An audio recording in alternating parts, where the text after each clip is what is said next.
Welcome to Unfrazzle, a podcast for solo business owners with a big vision who are ready for a kinder, more sustainable approach to productivity. I'm Louise Miller, and each week I share bite-sized insights to help you step away from the hustle, stop faffing and stay focused so you can make your brilliant ideas happen and make a bigger impact in the world. Before we dive into today's episode, if you enjoy what I'm sharing here on Unfrazzle and you'd like to support the podcast, you can buy me a cuppa by going to buymeacoffee.com/Louise Miller and making a one-off donation. I'll pop a link to that in the show notes. Okay, grab yourself a cuppa and let's get started. I often talk about how mindfulness can help your productivity by making sure you're focusing on the thing that's in front of you, noticing when you're being pulled off course by distraction, and then bringing yourself back to the thing you want to be focusing on. Being mindful is simply about being present instead of ruminating on things that have already happened or fretting about what's coming up next. And at this time of year, I think that becomes particularly important because it is easy for overwhelm to kick in. So I know my life is relatively simple, right? We don't have kids, so I don't have to juggle all of that extra festive shenanigans that happens when you've got small people in your life at this time of year. But we do still have a lot to fit in during the festive season. We have 3 family Christmases, which mean travelling all over the place and making sure that the right gifts are ready, wrapped and packed at the right time. I am a bit of an eco-warrior, so I tend to overcomplicate things with my Christmas shopping, making sure I'm buying things as sustainably and ethically as possible, making gifts where I can, making my own wrapping paper, all that stuff, which I know is my choice and I love it, but it's still something that I need to do. And we host an annual Christmas gathering for our friends as well every year, which means loads of baking and making sure that the house is straight. So whatever you've got going on this festive season, it's easy to get in a fluster about all of the things that we didn't get done and the things we need to do next. Maybe you didn't get as far as you'd hoped with a work project and it's proving hard for you to switch off. Or on the day before you're due to see your sister, you realise the gift you bought for her still hasn't arrived. Or like one of my friends last year, maybe you're due to cook a big Christmas dinner and the oven breaks on December the 23rd.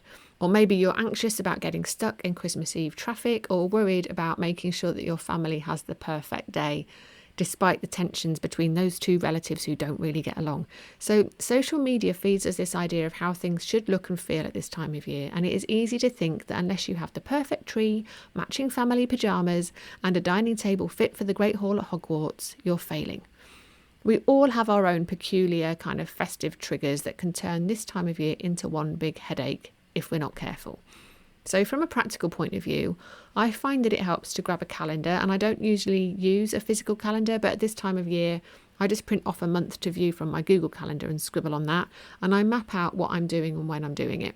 And as soon as I can see when I'm going to wrap presents, when I'm going to make the mince pies, when I'm going to clean the house before the party, I start to relax, knowing that there is time and space for everything that's important. So would something like that help you to navigate whatever's coming up for you in the next few weeks?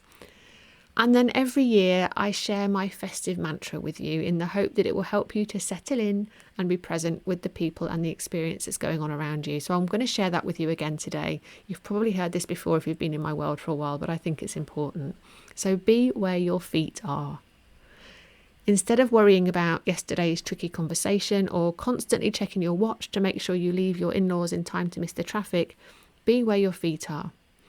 Enjoy the company of the people you're with rather than thinking about what needs to be done or where you need to be next.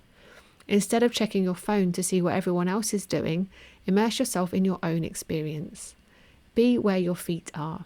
So those 5 words help me stay present so that I can enjoy these next few weeks without turning into a ball of stress. So could they help you too? Maybe write them down somewhere where you'll see them if it feels like they could. And as this is my final podcast of this year, I just want to take this opportunity to wish you a wonderful festive season and a peaceful new year. Thank you so much for listening this year. I'm so happy you're here, and I will be back in your ears in January. Thank you for listening to Unfrazzle. If you enjoyed this episode, please share it with a friend who needs a dose of calm productivity in their life. And I'd love it if you could leave me a rating and a review, as that will help more people discover this podcast. If you'd like to hear more from me to help you stop faffing and take back control of your time, you'll find a link to join my mailing list in the show notes, and I would really love for you to join us. So thanks so much for your support, and I look forward to seeing you next time.